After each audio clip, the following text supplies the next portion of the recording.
Steady now.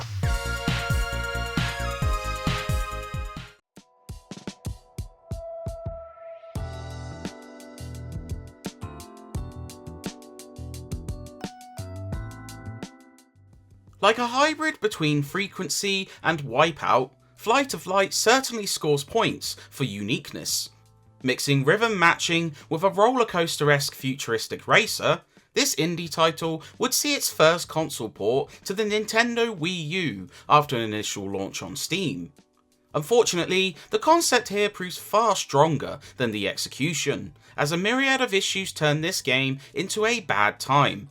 Cumbersome to play, technically rickety, and seriously short on longevity, it's a game which proves hard to recommend whether you are after futuristic speed or music madness.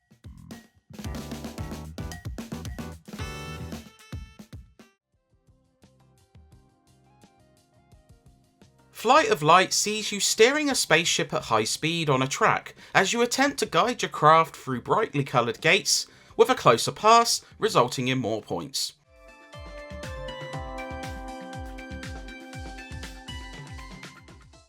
Playing the campaign eventually reveals 9 tracks in all, each with a unique theme and music accompaniment. It must be said that your enjoyment will depend on your controller preference. Playing with a gamepad proves cumbersome, as you're forced to turn the analog stick in a quarter circle, while the Wiimote support resembles a steering mechanism and proves much more comfortable to use.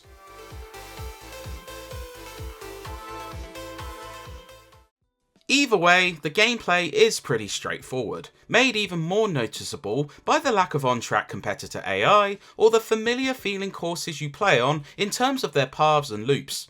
Still, it's a unique idea which could be fleshed out into quite the game.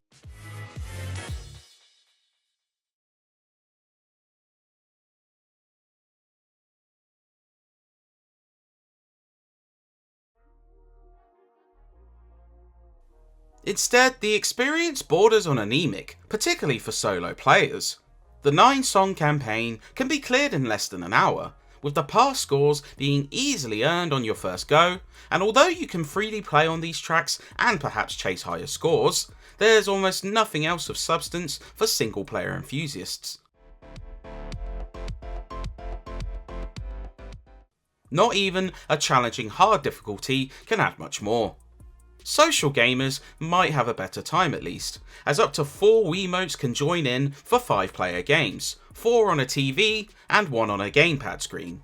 Races see you competing for a lead rather than points, and score modes let you fight for top spot.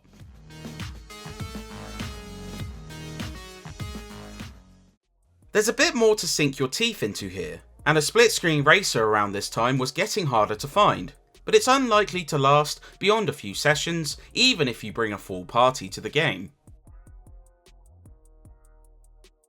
This puts the pressure on the tracks themselves, and they are a roller coaster of highs and lows, though the ambitious spread of themes can be interesting. A trio of underwater levels proved the most delightful, with a steel drum heavy track on the second stage proving the highlight.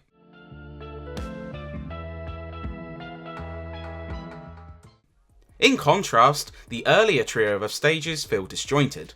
The opening track, Cloud Forest, looks pretty ugly, but features an okay music track, while its successor mixes a mining motif with a saxophone-infused jam, which is completely odd, though the song itself is pretty catchy at least.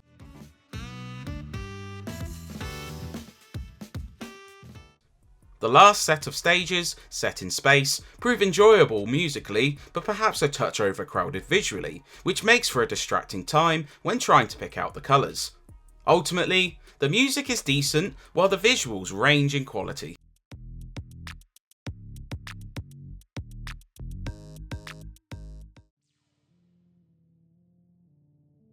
But a serious issue which hampers every aspect of this game is the engine. To say Flight of Light has frame rate troubles would be an understatement. Expect your inputs to regularly feel sluggish thanks to the game's hugely inconsistent performance.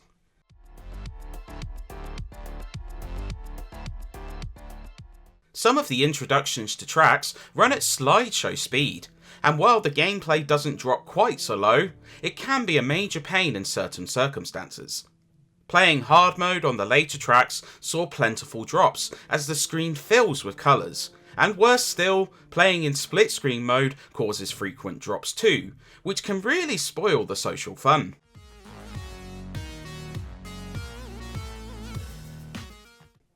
Games sometimes don't need smooth or fast performance to be good, but a rhythmically testing game ideally needs that responsiveness, and this game completely lacks that.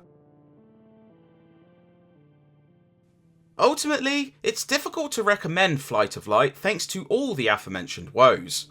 The idea of mixing fast racing with rhythm timing is a cool one, but the concept is let down by numerous technical issues, control woes, and a severe lack of replay value.